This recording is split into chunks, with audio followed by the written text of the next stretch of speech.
Hello, তোমরা তো সবাই জানো যে আমার ঘরে গোপাল আছে। এই দুজন গোপাল আমার শাশুড়ি মাই রেখে গিয়েছেন। আর আমি এখন আমার বিয়ের পর থেকে আমি ওনাদের সেবা দেই।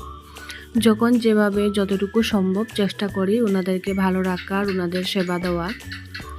তো ওই দিন ছিল বৃহস্পতিবার আর দ্বাদশী। আমি সকালবেলা ঘুম থেকে উঠে প্রথমেই আমি স্নান শেষ করে এসে ঠাকুর ঘরে পুজো দিতে শুরু করলাম।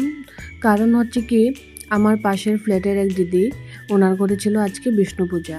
আর আমি যখন কোথাও বেরোতে যাই, বাইরে যাই, তখন আমি আমার গোপালকে দিদির ঘরে রেখে যাই। দিদিও গোপালকে খুব ভালো করে যত্ন নেন, খুব ভালোভাবে সেবা দেন দিদি। তো আজ ছিল দিদির ঘরে বিষ্ণু পূজা।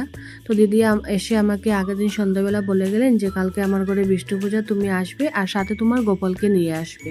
আর গোপালের জন্য নতুন ড্রেস, নতুন মুকুট, নতুন মালা, সব কিছু নতুন এনে আমাকে দিয়ে গেলেন। বললেন যে তুমি গোপালকে এগুলো পরিয়ে তুমি আমার ঘরে নিয়ে আসবে।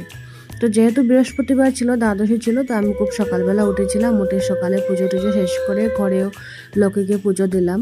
দেওয়ার পর গোপালকে নিয়ে দিদিদের ঘরে যাই। এখন এমন হয়েছে যে গোপালের পুজো দিতে দিতে আমার গোপালের প্রতি আলাদাই একটা মানে উনি তো বাচ্চার মতোই, ছোট্ট শিশু। মানে আমি যখন বাইরে যাই তখন গোপালের জন্য কিছু না নিয়ে আসলে আমার একদমই ভালো লাগে না। দিদিও তেমন, যা নিয়ে আসবে ফল মিষ্টি এনে গোপালের জন্য দিয়ে যান। তো তোমাদের কেমন লাগলো বলবে নিশ্চয়ই।